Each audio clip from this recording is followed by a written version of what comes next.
Hello everyone and welcome back to our course. In this section, we're going to learn how to dynamically spawn enemies with C++. For that, pop open your Visual Studio project for your first-person shooter game. Here, we're going to make edits to our game mode. Because we used a first-person shooter template, we actually have a game mode already created for us. We have the header for our game mode and the C++ file for our game mode. Alright, so these are some short files. We're going to make edits to these files starting in this lecture. Let's begin inside of our header file. So let's pop open that first person shooter game mode.h. Here, let's start by creating a new property, and this is going to be a reference to an enemy blueprint that we'll create later. Because if we want to create multiple enemies, we have to make that enemy reusable, and we'll do that by turning it into a blueprint in Unreal. So let's make this public so it can be accessed via Unreal. And here I am going to create a new U property. I'm going to make it edit anywhere, which means I can edit it in Unreal. And I'm also going to give it a category. And let's call this our spawn category. This will allow us to actually see it in its own category in Unreal. And I'll show you that later on. Next, we'll specify the type of this property. This will be a T subclass of, and then we are going to specify our class, which is a enemy controller, because our blueprint will be a subclass of our enemy controller. And let's call this our enemy blueprint property. Next, we're going to need a float to keep track of how long we have between the times that enemies have been spawned. Alright, so here I'm going to create a float. I'll call this my enemy timer, because we're going to generate enemies every 2 seconds, let's say. So every few seconds we'll generate a new enemy. Alright, next let's open up our corresponding C++ file. First person shooter game mode.c++. And let me just make this window a little bit bigger. Alright, here first we want to create our tick function. Okay, so we need a tick function to specify something that we want to happen every frame of the game. If we want this to be created in C++, we'll also have to create a match for it inside of our header. Alright, let's create here a void, and then we'll specify our game mode as the data type or the class where the function is going to be declared, and we'll call this tick. Every tick function takes in a float delta time, which is for the passing of time. Okay, here we're going to make a super call to tick of delta time, super referring to whatever is the parent of this game mode.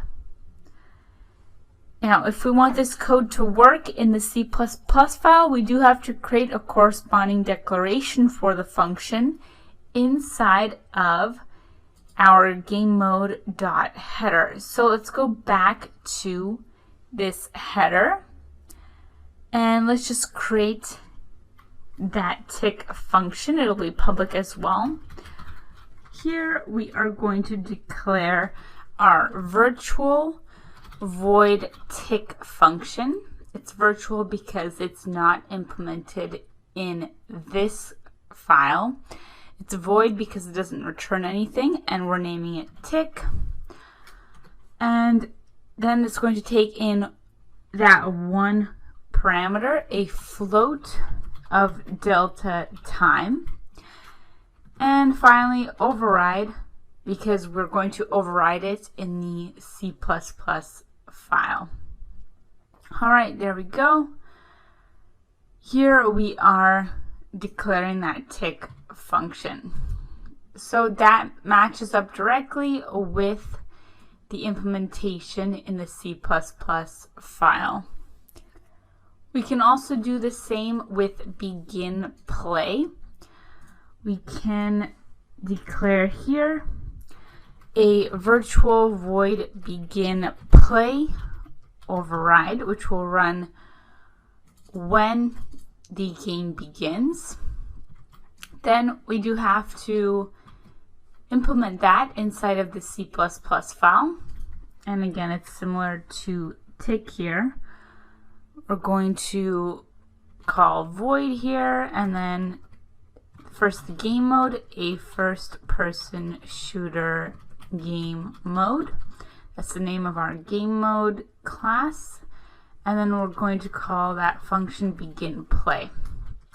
All right, and inside of the body of the function here, we're going to make a call to super begin play, calling to its parent class.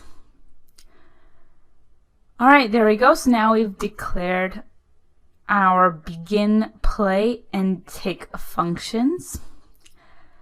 Next, let's begin by making an enemy timer. Let's see, we already had that declared here, but then let's reduce this enemy timer each time our tick function runs. For example, this can start at 0 and then we'll reduce it.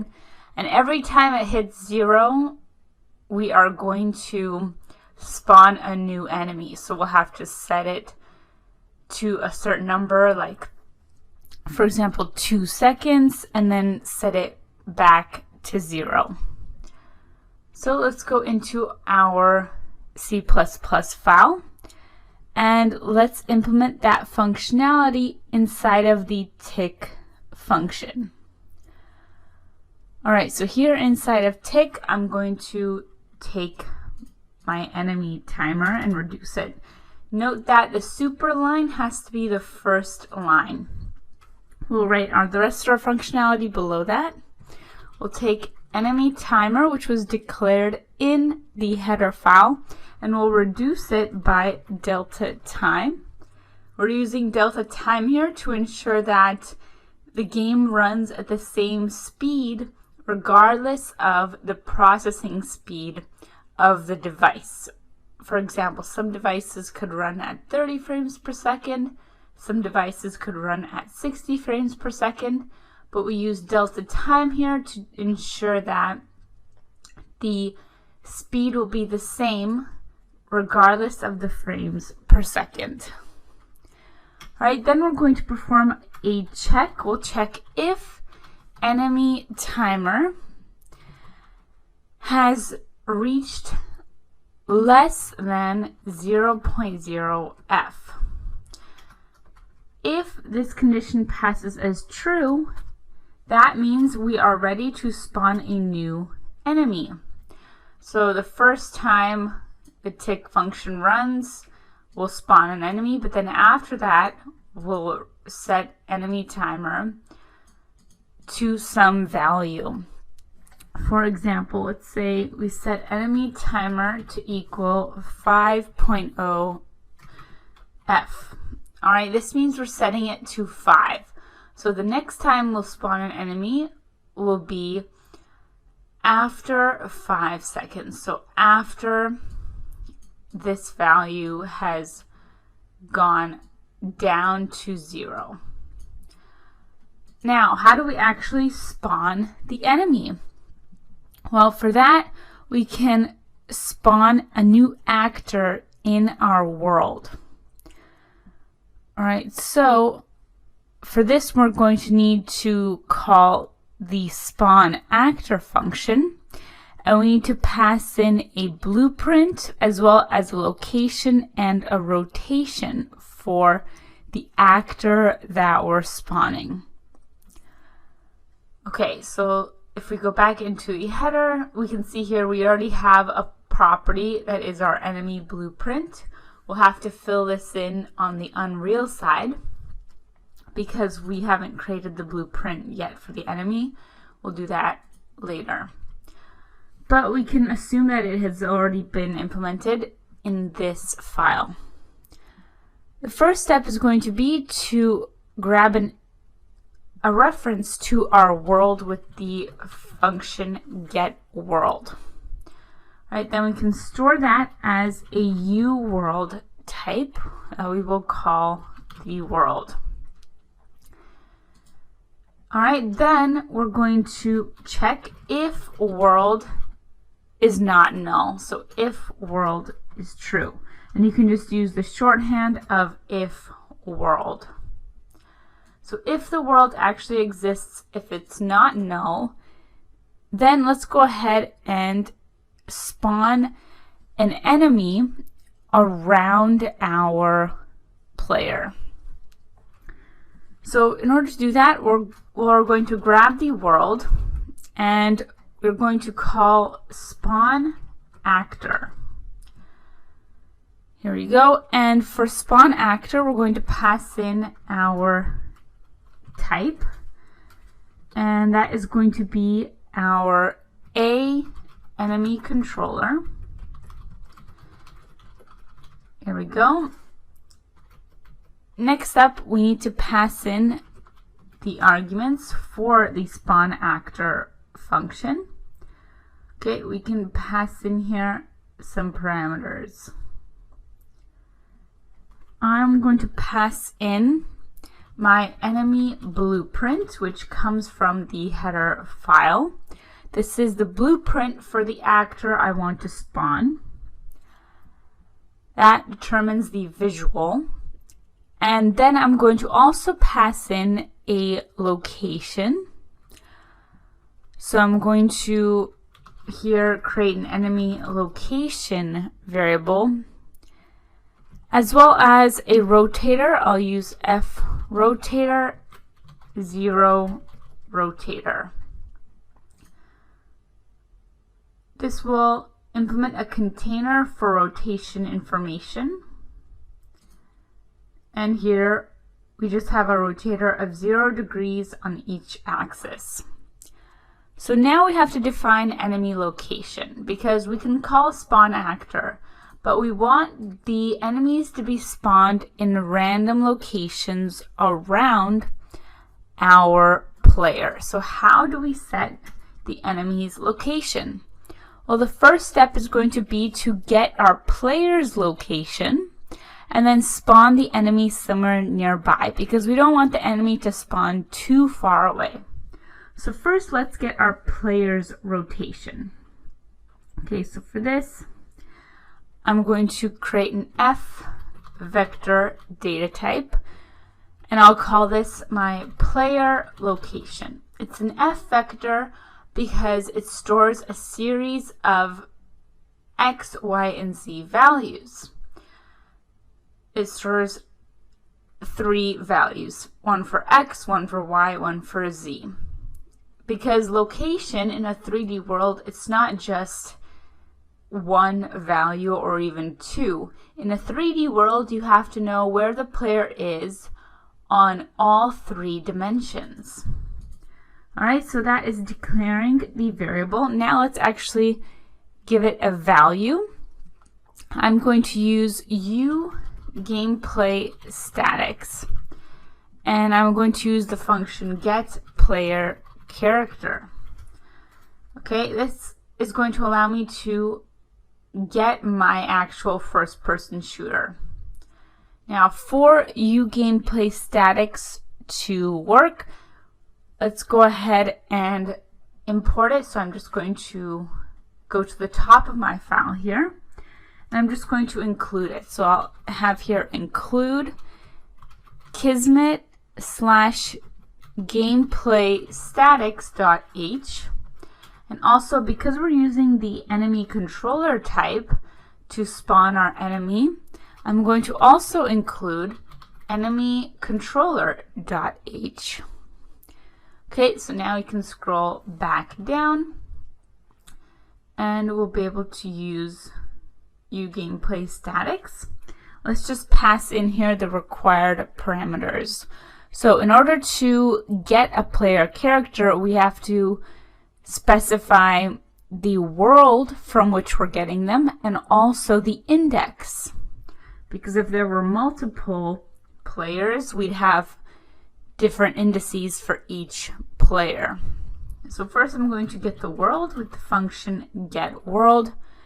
I could also just use my world variable. And then I'm going to pass in the player index. So let's just create here player index. All right, then I'm going to create that as an int player index. And because we only have one player in our single player game, our player index is just 0. Okay, now you'll notice here, this just returns for us the first-person shooter player.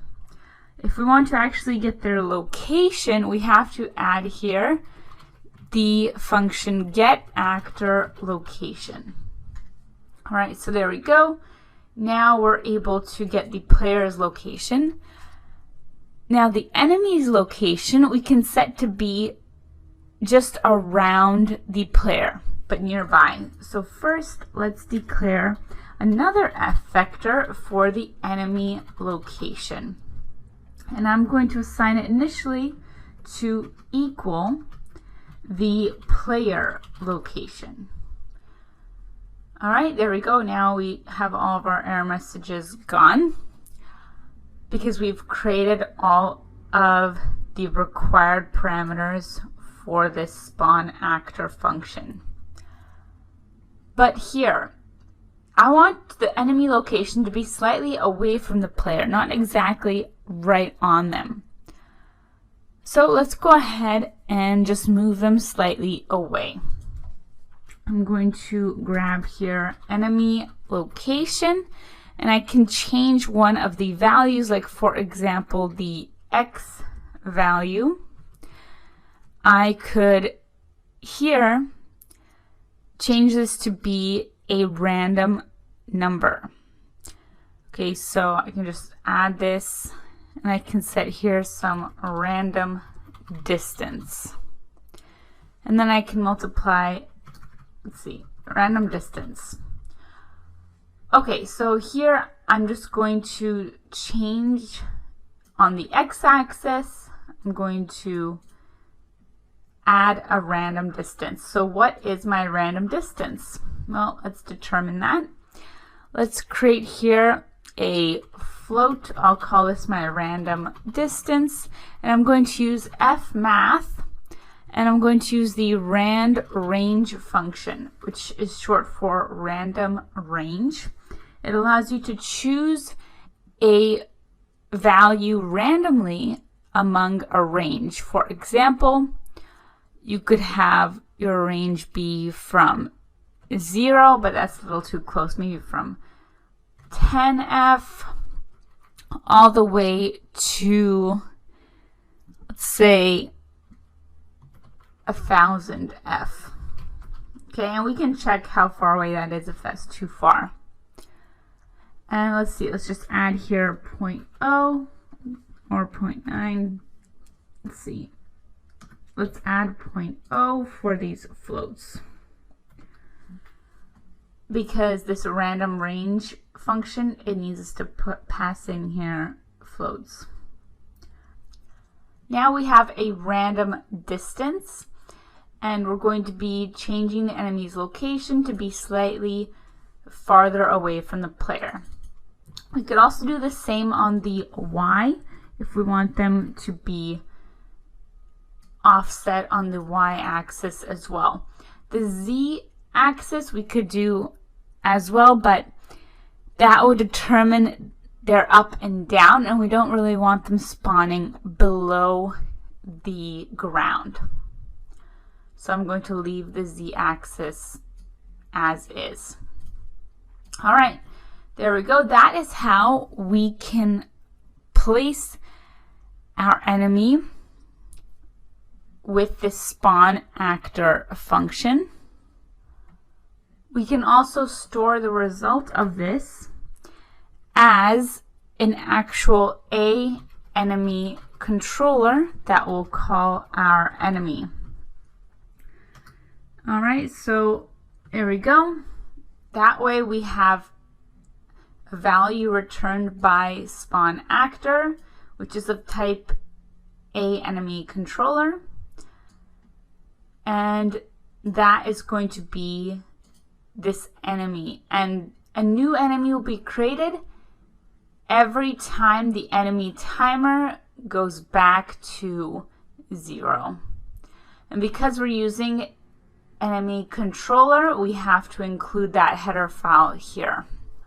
One more thing we have to add to our code before we can then build our blueprint and test out the code is we have to add a line into the constructor of our game mode C++ file. So let's add a line, and this line is that we have to say that we can enable tick. Otherwise, by default, the tick function is not going to be enabled. So if we want to enable the tick function, we have to call primary actor tick dot be can ever tick, and we have to set this to equal true. This means that our tick function can actually run every frame of the game. Otherwise, none of the code in your tick function will run. So make sure you include that line again in the constructor of your game mode C++ file here.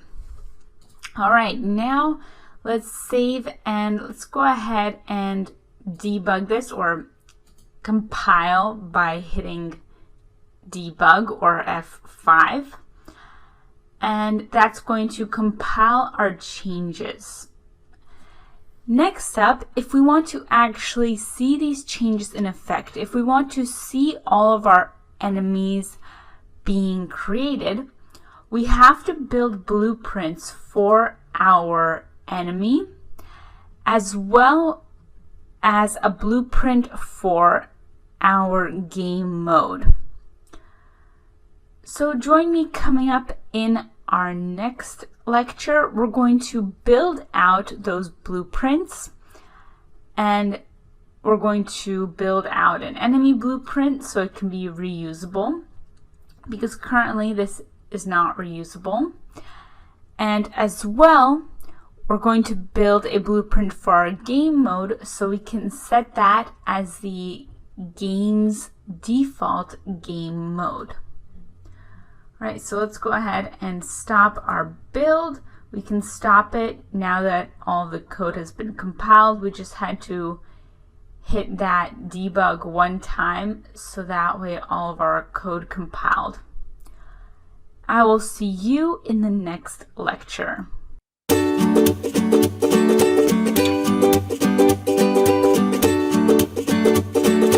Hello everyone, and welcome back to our course. In the previous lecture, we wrote the C++ code to spawn multiple enemies around our player. In this lecture, we're going to be able to test that out. But first, we have to create a blueprint for our enemy, so that way we can reuse that blueprint or visual to spawn each enemy. And also we need to create a blueprint for our game mode, so that way we can specify that we want our custom game mode to be the game mode that the game should use. Let's start with the enemy. Alright, so I'm going to click on the enemy in my world. This is that instance of an enemy controller that I just dragged from my content browser. I just dragged that right onto the game, and then I gave it that cube material and set its collisions. We did that together in a previous lecture. So I'm going to grab that enemy controller, and I'm going to go to the details window, which you can also open by going to Window and Details. Alright, here we are going to convert this instance to a blueprint, which means it can be reusable. So here I'm going to make sure I have my enemy controller 1 selected. You'll notice it even says it's an instance of our C++ class called enemy controller, which we built together. Then here we have different options. We can either add a component, or we can convert the actor to a blueprint. I'm going to convert the actor to a blueprint. Make sure you select this instead of just adding a new blueprint component. We're just going to convert the whole thing to a blueprint class. So I'm going to press that button. Here we can now select our parent class, and that should be our enemy controller, our custom C++ class. Alright, and we can also change the name of our blueprint. For example, we could call this BP_enemy, short for blueprint _ enemy. Typically you'll put BP in order to differentiate your blueprints from your classes. Now be careful here about the path, because this path has to be the correct path to your game. If this is the wrong path, then your Unreal editor will actually crash and you'll get a message that the path or the package name was invalid. So click on these ellipses here and make sure you actually go into your project, okay, because this can give you sometimes a default path. I'm going to go into my blueprints folder and I'm going to select that as my path, because we are creating a blueprint after all. So I'm inside of my project content and inside of this first person CPP blueprints subfolder. I'll press OK and notice that the path changes. So you just have to make sure this path actually exists in your current game. Alright, then we can press select, and that is going to launch for us this new window. We can drag that over, and this is our blueprint view. Okay, so we've now created our blueprint for this enemy. We can go to File, Save, because anytime there's an asterisk, it means we have an unsaved window or object. So this is our blueprint. We can see we have the visual. If you go into your components, you'll actually see the contents of the blueprint. We have the root box, which is just the root component, and we have a cube.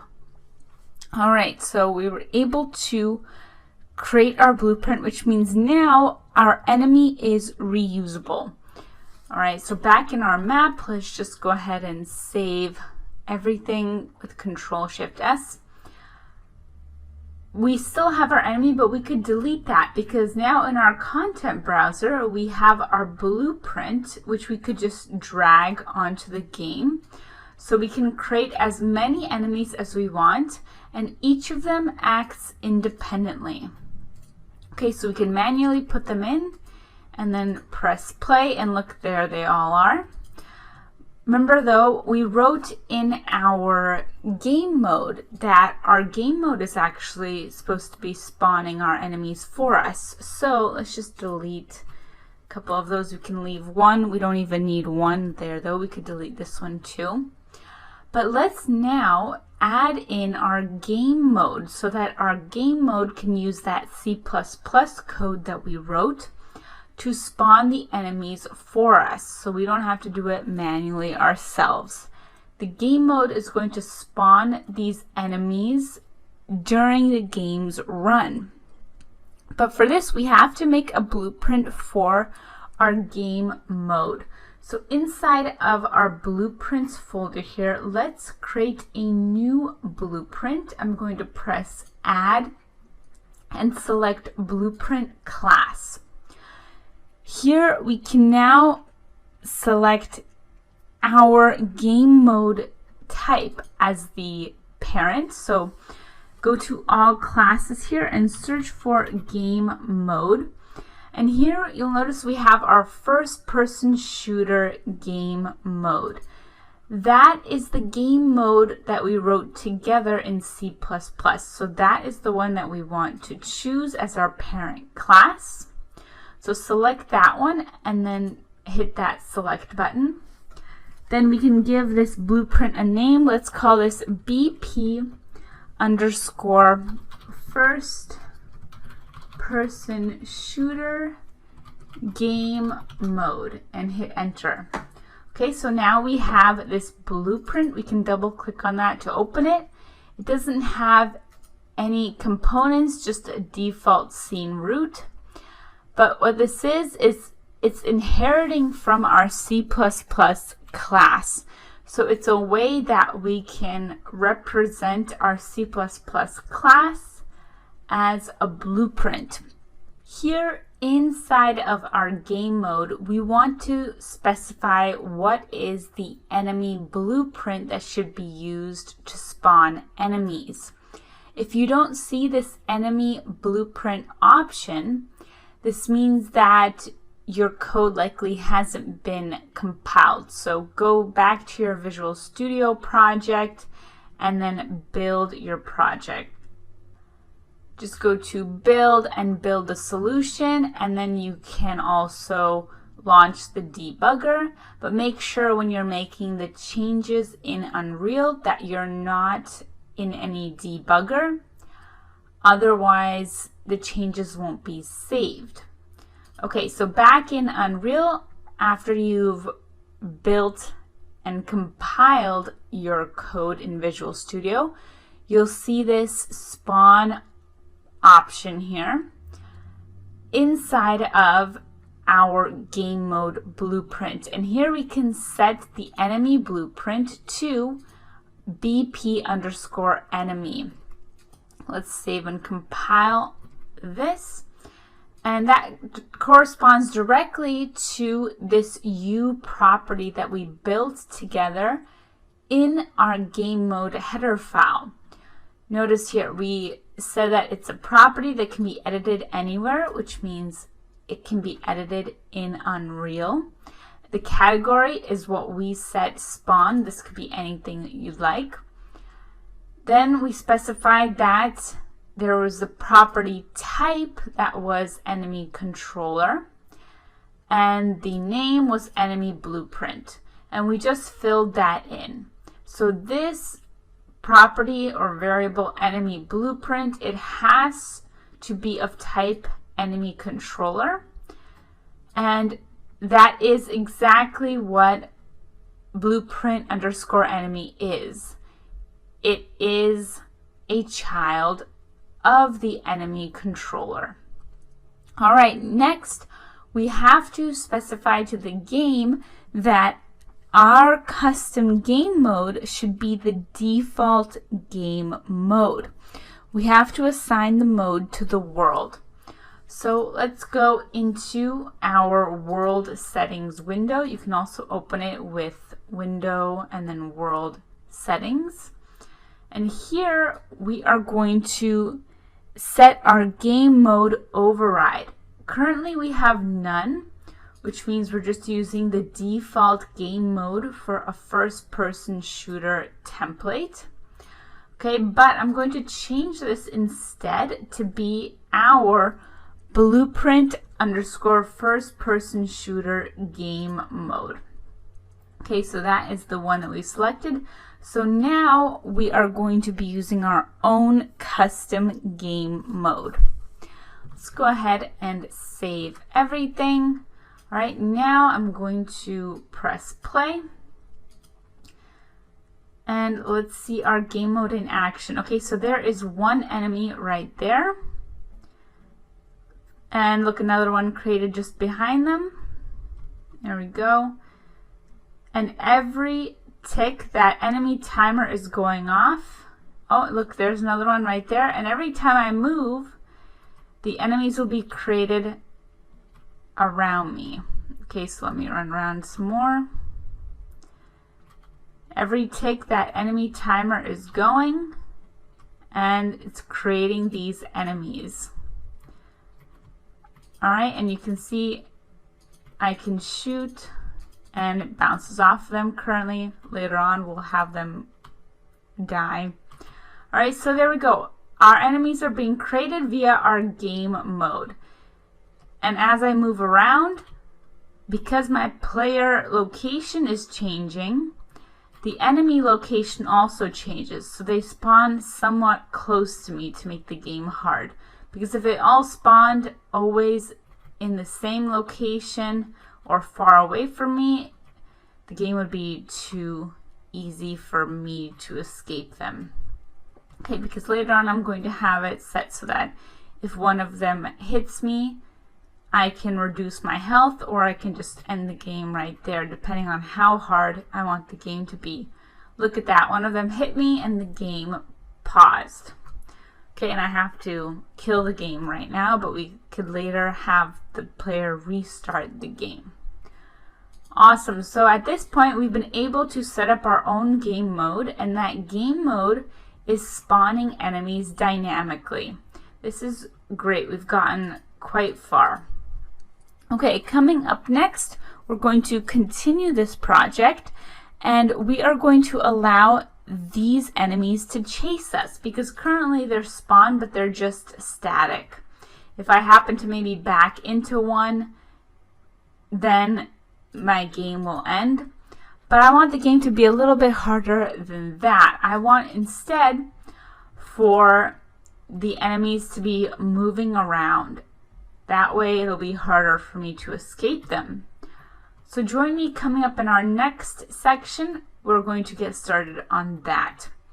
As long as you've made it this far with me. If you've had any troubles, just make sure to run your Unreal project in debug mode, meaning you can run your project while your Visual Studio debugger is running, because that way if there's any crash, you'll see details about what exactly happened in Visual Studio.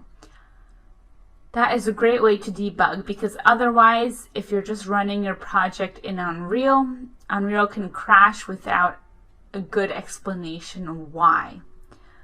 So if you come into any trouble, just make sure to launch the debugger, which will launch Unreal. But take note that any changes you make while you're in debug mode, they won't be saved because they're in debug mode. So just be wary of that.